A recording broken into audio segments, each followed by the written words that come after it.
I can't wait to tell you about my extremely cool adventure. Now, I'm not really sure what possessed me to fly in a plane without an engine, but whatever the reasons, the results were amazing.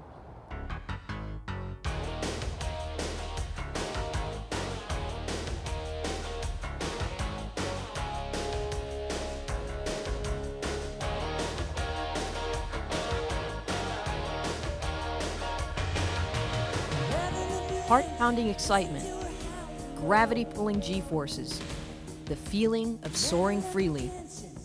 Words that describe the most exhilarating experience I ever had. Glider flying. If the thought of flying in a plane without an engine scares you, then stay grounded. But if you want to experience the true feeling of freedom, then head for the skies. My wingman for this adventure was Steve Deal, co-owner of Unusual Attitudes in Homestead. He's been flying gliders for 27 years, but his interest in planes started at a very early age.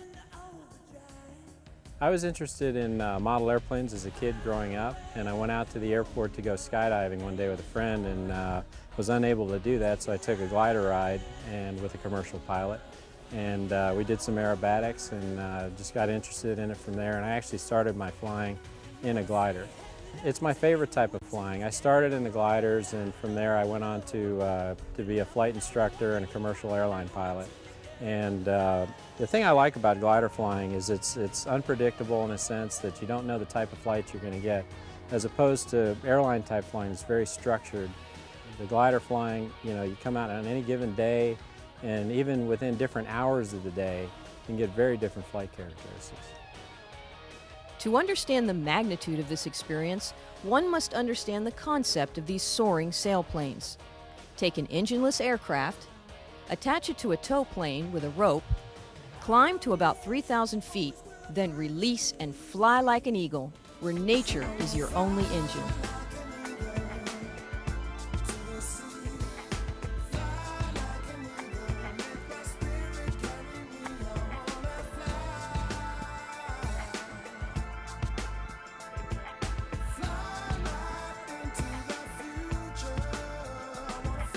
The type of flight that you get and the quality of the flight is going to depend on the conditions of the day.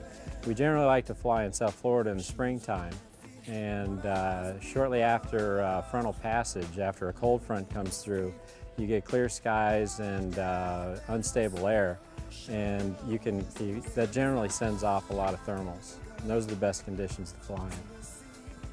For any glider pilot, a good thermal is a terrible thing to waste.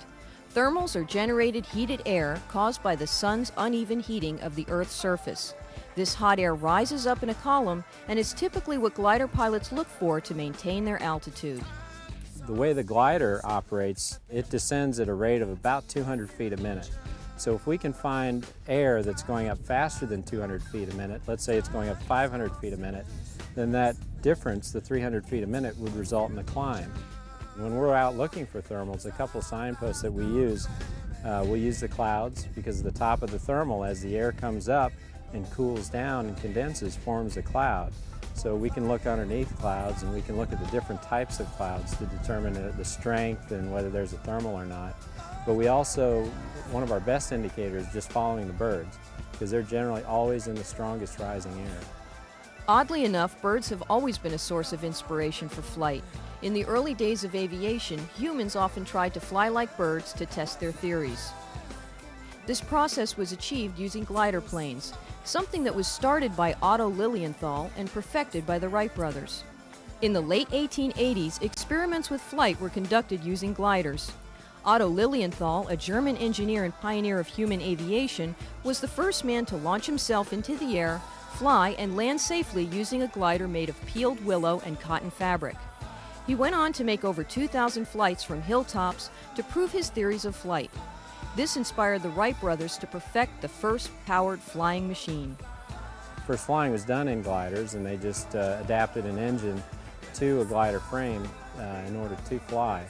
I don't know the exact time that people started flying gliders off sand dunes and things like that, but they've got a long history, and Air Forces tend to train their pilots in gliders.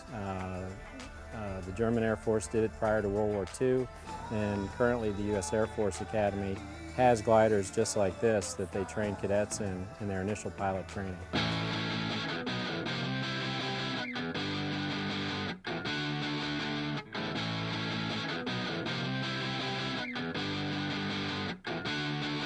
Although gliders play an integral role in training Air Force cadets, you don't have to be military-minded to learn the art of soaring. Yeah, you can start flying gliders at any age, but in order to fly, to go through the training and fly by yourself, you need to be at least 14 years old. And that's the youngest age of any type of airplane that you can operate in a solo condition. Powered aircraft, you have to be 16 years old. To become a glider pilot, you can start taking lessons. You're required to take a written exam from the FAA, and you're also required to take a flight check. So we have students that are 13 years old. We've also got students that are in their 70s that have come out and learned to fly. And gliders tend to be very easy to fly, but they're difficult to fly well, because you have to not only fly the glider, but you have to look out at the outside conditions that are around you in order to find the lift that's going to keep you up and keep you flying. Not all gliders are created equally. Their unique aerodynamic designs vary to provide a different type of flying experience. Our aviation adventure began in an L-23 Blanik. It's a two-seat medium performance glider. It's got a 28-to-1 glide ratio. It's semi-aerobatic. Gliders can go up to 50-to-1 glide ratios in some of the higher performance models. That means if you're a mile in the sky, you can glide 50 miles in a straight distance before you touch down. So in this glider, if we were up 5,000 feet, we could glide approximately 28 miles to touchdown.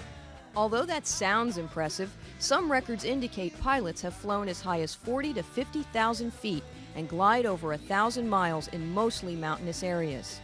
My ride with Unusual Attitudes was so peaceful, yet amazingly spectacular. The beauty of free flight, mixed with the excitement of aerobatic stunts, sent my heart racing and left my soul fulfilled.